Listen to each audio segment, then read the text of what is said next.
It has been 20 years since TWA Flight 800, bound from New York to Paris, exploded off eastern Long Island. All 230 people on board died. CBS 2's Jennifer McLogan was on the scene back in 1996 reporting on the tragedy. I was sitting right here in the studio. Tonight, Jennifer reports on the memories and mysteries that remain. The night of the explosion 20 years ago, we were on this deck in Quogue. Someone cried out, "There's something strange in the sky just to the west." Shortly after, my beeper went off. 11 miles away, the grim scene south of Moriches Inlet. Debris and fire covering the water's surface. TWA Flight 800, with 230 people aboard, exploded in the skies 12 minutes after takeoff from JFK. I thought it was two planes that had collided and something like that because it looked so big, it was so close. But then we went up on the dunes and looked at it. It was way out. It was like 8 miles out. You could see the smoke coming off the water.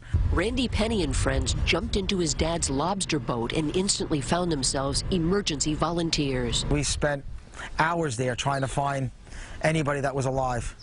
Must have been just chilling. It was a mess. The sad part is when you see like a kid's shoe floating. That hurt. Home builder Ed Probst was just docking his tuna boat at Senex Marina when he heard chatter on the radio. It's supposed to be a no-wake zone right here. We pinned it. We flew out of here and got right out there.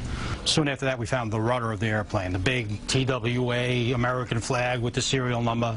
That's when it really kind of hit home, for me anyway. And so we went around the flames this way, and we were going through there, and it was like suitcases and debris. That's when I found my first victim, and it was a woman. 2 decades after the funerals, painful, vivid memories remain. Rita DeBella quickly learned her beloved friend, her dentist, Dr. Eric Holt, and wife Virginia, were on that plane to Paris. I just said, "Tell me he wasn't on the plane," and they said, from what I'm reading, that he was the first body recovered.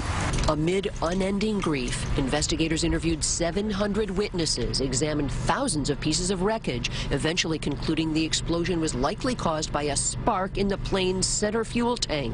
Oh, I still think it was a cover-up. A cover-up. Randy Penny and others still believe in a terrorist missile, an electromagnetic pulse weapon, stray U.S. naval ordnance, even a meteor. The commercial jet is the only plane ever fully rebuilt by the NTSB, now used for training in Virginia. From the TWA Flight 800 Memorial at Smith Point Park, Jennifer McLogan, CBS 2 News.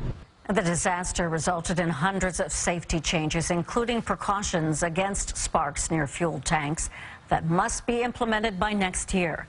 Sunday at 8:31 p.m. will mark the 20-year anniversary of the crash of TWA Flight 800.